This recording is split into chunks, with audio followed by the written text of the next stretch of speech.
کہ ایک بڑی تعداد غریب لوگوں کی، مفلس لوگوں کی، وہ عبادت کے ذریعے پیسہ مانگتی ہے، اور جن لوگوں کے پاس پیسہ ہے وہ عبادت کرتے ہیں تو وہ کیا مانگتے ہیں؟ وہ سکون مانگتے ہیں۔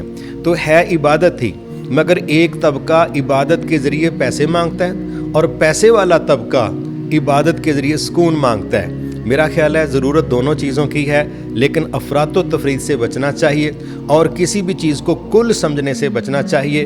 نہ زندگی کی کل آسائشیں ہمارے پاس پیسے کے اندر ہیں، اور نہ ہی میں سمجھتا ہوں کہ پیسے کے بغیر دنیا کے اندر زندگی آسان ہے۔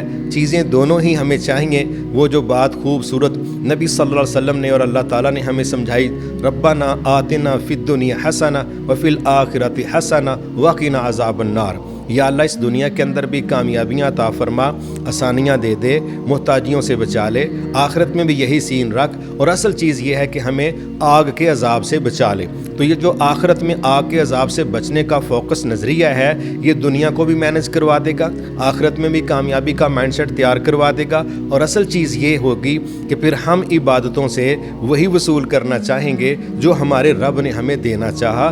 عبادتیں انشاءاللہ رزق بھی دیتی ہیں، عبادتیں سکون بھی دیتی ہیں، عبادتیں تربیت بھی کرتی ہیں، وہ اخلاق اور معاملات کو بھی بہتر کرتی ہیں۔